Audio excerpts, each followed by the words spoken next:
आपके फ्यूचर में जाते हैं, आप 60 साल के हो चुके हो, आपके पास बहुत सारा कैश फ्लो है, आप फ्री टाइम स्पेंड कर पा रहे हो, आप ट्रैवल कर पा रहे हो, आप घर वालों को टाइम दे पा रहे हो, आपके हॉबीज और पैशन जो है वो आप एंजॉय कर पा रहे हो, आप एक स्ट्रेस फ्री रिटायरमेंट जी रहे हो। बट ये तभी पॉसिबल है अगर आपने उसका प्लानिंग आपके 30s में स्टार्ट किया है। नमस्कार दोस्तों, मेरा नाम है Rohit Nair and welcome to decoding finance.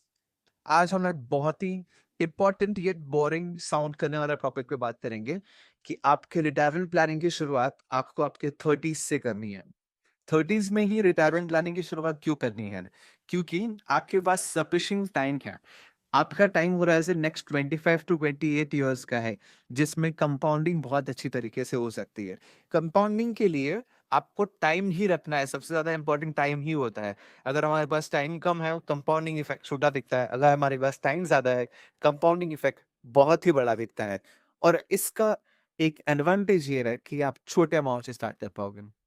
जब मेरे पास कंपाउंडिंग टाइम ज्यादा है, तो मैं छोटा अमाउंट सेव करके भी बहुत बड़ा पर्पस बिल्ड कर सकता हूँ, जो अदरवाइज पॉसिबल नहीं होगा। एग्जाम्पल अगर हम ले कि मैं 10,000 रुपीज का अगर मैं एक SIP भी लगा दूँ म्यूचुअल फंड में फॉर द नेक्स्ट 30 ईयर्स, तो मैं उस 30 ईयर्स में जब मेरा एज 60 हो जाएगा, तो मेरे पास जो कॉर्पस क्रिएट होगा वो 2.5 करोड़ to 3 करोड़ का होगा, सिर्फ 10,000 की सेविंग पे।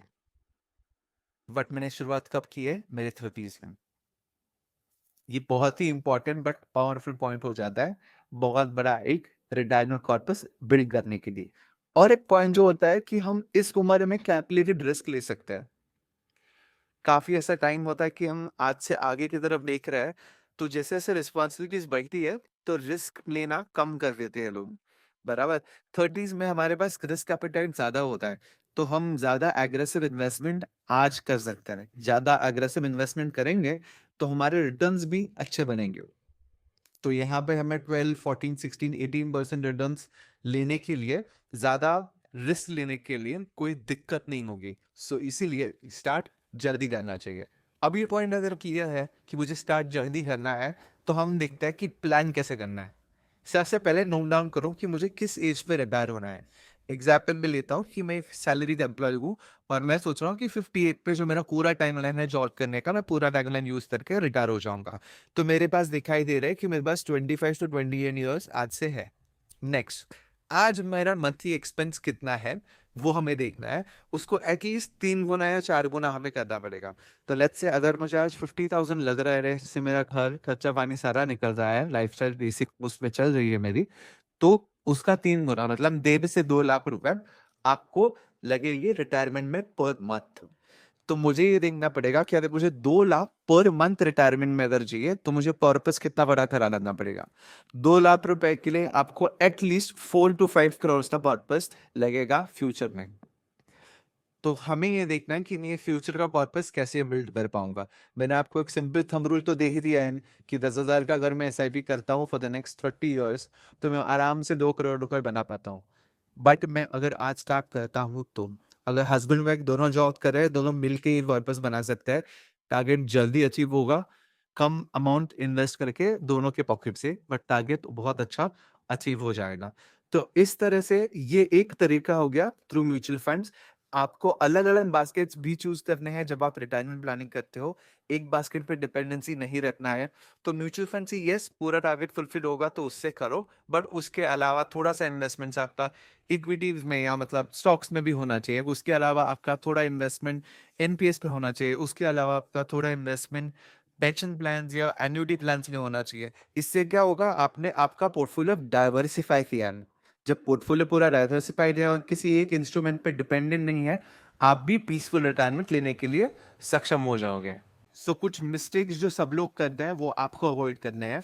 पहला कि ये सोचना कि अभी बहुत टाइम है रिटायरमेंट के लिए, फिर बाद में मैं स्टार्ट करूंगा। ये मिस्टेक मत करना। सेकंड, किसी एक बास्केट में ही इन्वेस्ट करते रहना, सोचना कि इस बास्केट से, इस बास्केट के इन्वेस्टमेंट से ही मेरा पूरा रिटायरमेंट हो जाएगा। गलत बात है। डाइवर्सिफाई करो, अलग अलग जगह पे पैसा ला लो। थर्ड, इन्फ्लेशन को आपने अगर अंडर एस्टिमेट किया है या इन्फ्लेशन को आपने कंसिडर नहीं किया है और ये सोच रहे हो कि 50,000 मुझे आज लग रहा है, फ्यूचर में जाके शायद 1 लाख रुपए लग जाएंगे, पर आपने इन्फ्लेशन को कैलकुलेट नहीं किया है, महंगाई को नहीं पकड़ा है प्रैक्टिकली, तो आप गलत हो जाओगे। क्योंकि आप अगर आज से 10 साल भी पीछे जाओगे तो आपको समझ में आएगा कि जो चीज पहले 50 रुपए को मिलती थी वो आज 10 साल बाद 100 रुपए को मिल रही है। तो हर 10 साल बाद नंबर डबल हो जाता है। तो इसको आपको ध्यान में रखना है आपका प्लानिंग करते वक्त। सो हमेशा याद रखो, रिटायरमेंट एक एज नहीं है, रिटायरमेंट का आपका एक नंबर है। उस नंबर को आपको अचीव करना है, उसको अचीव अगर करना है तो हमें जल्दी स्टार्ट करना है। रिटायर होके लोग अपनी लाइफ को जीना चालू करते हैं, ये एक नेक्स्ट फेज ऑफ लाइफ है। तो उस नेक्स्ट फेज ऑफ लाइफ में हमें एंटर करना है कॉन्फिडेंटली। अगर कॉन्फिडेंटली एंटर करना है तो उसके लिए लगेंगे पैसे, और अगर पैसे लगेंगे तो उसका प्लानिंग आज से शुरू होगा।